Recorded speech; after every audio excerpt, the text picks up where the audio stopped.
네, 다시 돌아왔습니다. 그래서 이번 시간에는 인구 구조와 경제활동 참가율에 대해서 이제 한번 또 살펴보도록 하겠습니다. 이것도 일종의 이제 응용이라고 생각하시면 되는데, 그 먼저 이제 한번 살펴보죠.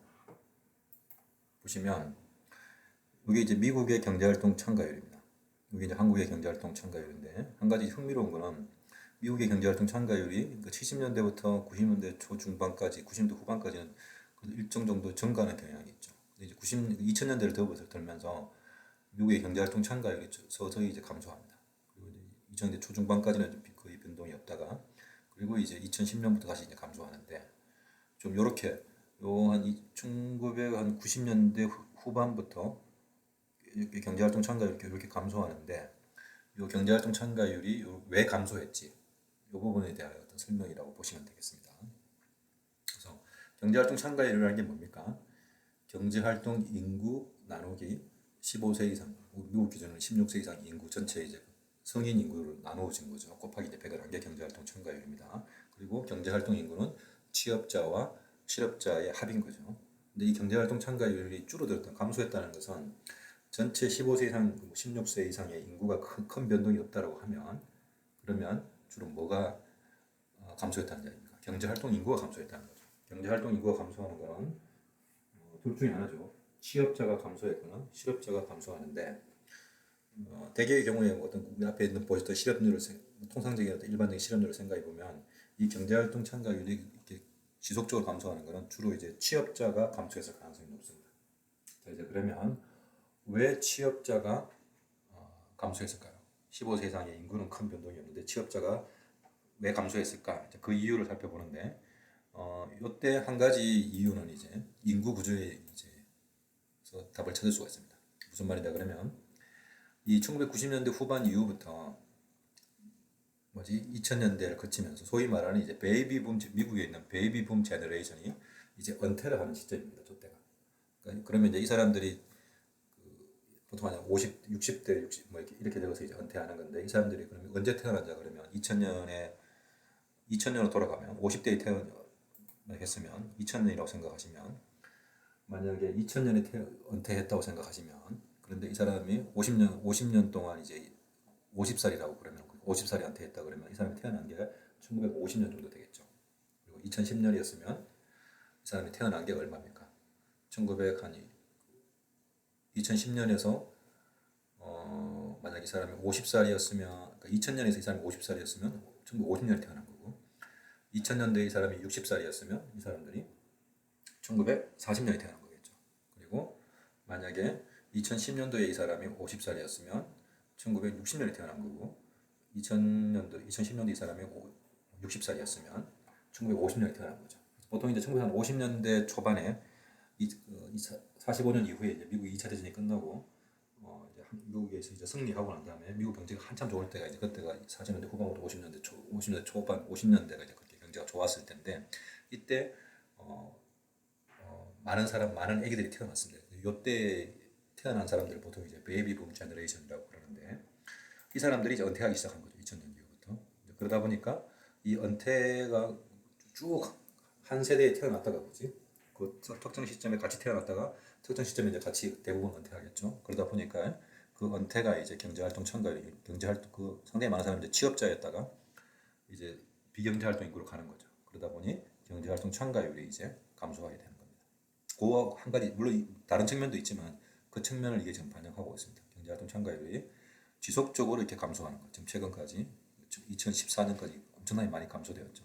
금융위기 이후에도 보면 이렇게 많이 감소했던 중요한 이유 중에 하나는 거기서 찾을 수가 있는 거죠. 이 뭐지? 베이비붐 제너레이션이 이제 리타이어한 것을 찾을 수 있습니다. 한국은 베이비붐 제너레이션이 언제입니까? 60년대 초반, 50년대 후반, 60년대 초반입니다. 그러니까 이 사람들이 만약에 지금 60년대 초반에 태어난 사람이 60년에 태어났다고 해보죠. 60년에 태어난 사람이 이제 60살이 되면 언제입니까? 2020년이죠. 그러니까 지금부터 이제 한국은 이미 한 2010년, 18년 뭐 이럴 때부터 태어났는데, 지금부터 이제 만약 이 사람들 60세에 한국은 좀 올해까지 하니까 이때 이제 은퇴하기 시작한다면 지금부터 이제 한국의 경제활동 인구 참가율이 2020년부터 쭉 이제 감소할 수가 있습니다. 그래서 이제 여러분 나중에 한번 보시면 아시겠죠. 그죠? 잠깐만요. 저희가 데이터가 있나? 여기 지금 저희가 표시했는지 모르겠습니다. 경제활동 참가율이 지금 여기는 없죠. 네, 없어서 나중에 한번 경제활동 인구 나누기 전체 15세 이상 인구로 나누어 주면 되는데 아마 지금 여기가 그게 안 돼 있을 겁니다. 조금씩 줄어들기 시작할 겁니다. 한국은 앞으로도 이제 그 경제활동 참가율이 줄어들 가능성이 이제 높습니다. 일본은 이미 시작했죠, 그지? 그래서 이제 일본에 아까 보신 것처럼 실업률이 최근 지난 몇 년 동안 일본의 실업률이 많이 이제 감소하고 있는 이유 중에 하나가 경제활동 참가율도 이제 감소하는 것과 관련이 있습니다. 무슨 말이냐 그러면 과거에 취업했던 사람들이 베이비붐 제너레이션이 이제 은퇴하면 그 자리를 이제 누군가는 채워야 되겠죠. 한국도 이제 앞으로 그래서 그런 측면에 이제 효과가 좀 나타날 가능성이 있습니다. 그래서 보통 이제 그 측면이 하나 있습니다. 그래서 이제 인구 구조가 그 노동시장에 이제 영향을 미치는 이런 것들을 이제 저희가 생각해 볼 수 있겠죠. 한국도 이제 그러니까 경제활동 참가율이 계속 낮아질 거니까 한국도 이제 앞으로 노동시장 상황이 이 측면에서 이제 좋을 수 있겠죠, 그죠? 다음은 이제 고령화 사회에 대해서 좀 보겠습니다. 보통 이제 65세 이상의 사람들 중에서 경제활동 참가율을 지금 이렇게 보여주고 있는데 고령화 사회라는 게 뭡니까? 이제 사람들이 이제 오래 살기 시작하면서 그지? 이제 과거와는 다르게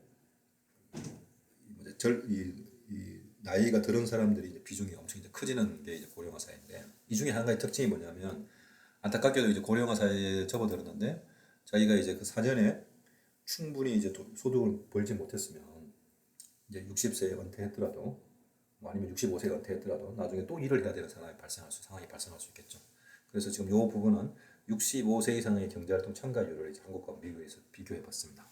보시면 한국은 65세 이상의 경제활동 참가율이 굉장히 높습니다. 30% 이상이 되는 거죠.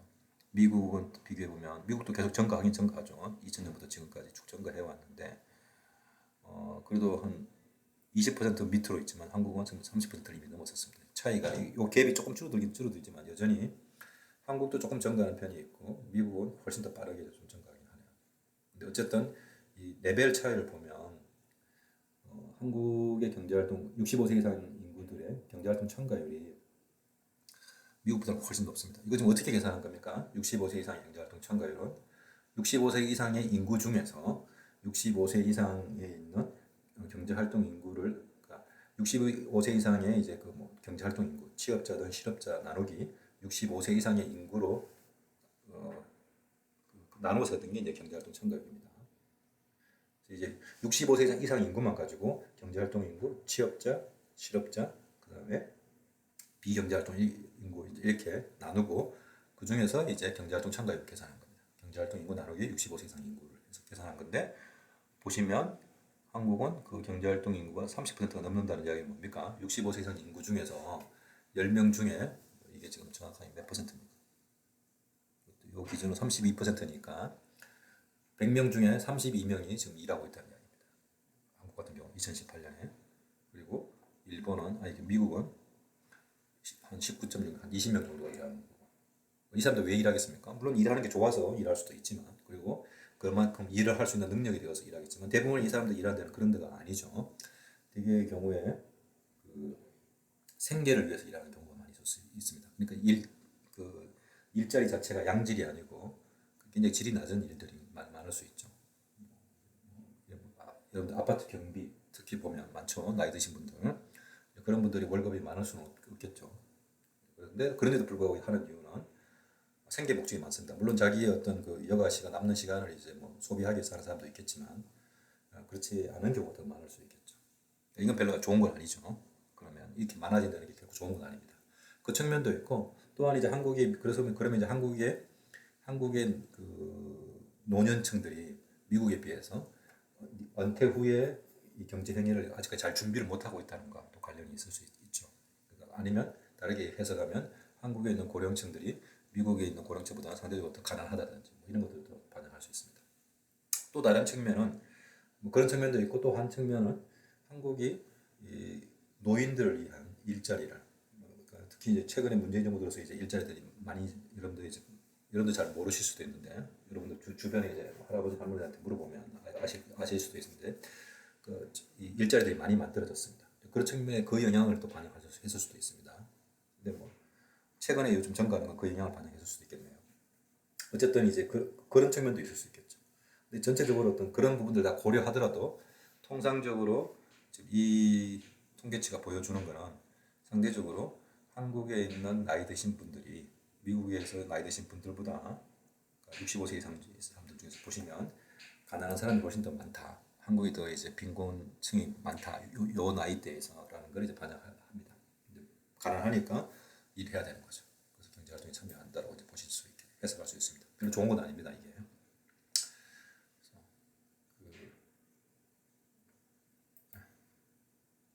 자, 이제 여기까지 이제 말씀을 드렸습니다. 이게 이제 하나의 그걸 볼 수 있고, 아마 OECD 국가들 중에서도 아마 이 한국의 경제활동 참가율이 대단히 높을 겁니다. OECD 국가들만 따로 보더라도. 이게 이제 한국 사회 또 문제점 중에 하나일 수도 있겠죠. 네.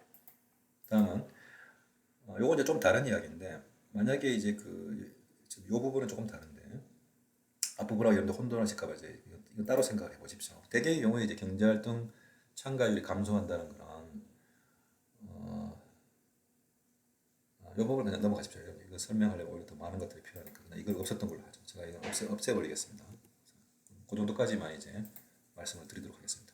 이제 여기까지 저희가 이제 뭘 했냐 그러면 아주 간단한 저희가 배웠던 내용들을 약간 좀 정리를 하면 저희가 이제 뭐 배웠냐 그러면 이렇게 분류하는 거 배웠습니다. 그래서 15세 이상 인구, 경제활동 인구, 비경제활동 인구, 취업자, 실업자 분류하는 거 배웠고 그 다음에 고용률, 실업률, 경제활동 참가율까지 공부했습니다. 요 데피니션을 가지고 저희가 응용을 굉장히 많이 했죠. 그 많이 했던 응용들을 여러분들 잘 이해하시기 바랍니다. 그리고 비경제활동 인구도 이렇게 요 데피니션 가지고 저희 다 설명했고, 그지? 그런 거 잘 이해해 두시면 되고, 그리고 이제 현실 세계에 대해서 쭉 이제 설명하는 부분들이 좀 많이 있었습니다. 그 부분을 하고, 그 다음에 저희가 추가적으로 배웠던 게 뭐 있냐 그러면 그러니까 실업률의 한계점에 대해서 저희가 배웠죠. 그래서 관련해서 A, B, C 세 개의 상황을 저희가 이제 말씀을 드렸습니다. 그래서 이제 C 상황은 시간 관련 추가 취업 가능자의 상황이고, B 상황은 이제 discouraged worker, 취업 애로 계층에 대한 어떤 상황이었습니다. 실망 근로자. 그래서 이제 관련된 내용들 여러분들이 데피니션 이 고용 보조 지표에 대해서 말씀을 드렸죠. 그래서 이게 이제 뭔지에 대해서 말씀드리고 이것들 가지고 이제 또 저희가 몇 가지 이제 어플리케이션에 대해서도 좀 살펴봤습니다. 제가 이제 배운 내용은 얼마 안 되지만 그 간단한 내용들을 가지고 우리 한 나라의 노동시장 상황을 나름대로 분석할 수 있고 특히 다른 나라와 두 나라 사이의 노동시장 상황을 서로 비교해 볼 수도 있다는 것에 대해서 살펴봤습니다. 거기까지가 이제 저희가 이제 지금 현재까지 저희가 한 게 이 두 가지 토픽에 대해서 공부했습니다. 다음 시간부터는 이 자연 실업률부터 이제 살펴보면서 세 번째와 네 번째 질문에 대한 답을 하도록 하겠습니다. 자연 실업률이 뭔지, 그리고 왜 항상 사람들은 이제 실업자가 좀 존재하는지 이 부분들을 이야기하고 관련되어 있는 실업 관련 이론들에 대해서 이제 저희가 이 자연 실업률 관련된 이론들에 대해서 살펴보는 시간을 가지도록 하겠습니다. 다음 시간에 다시 보도록 하겠습니다.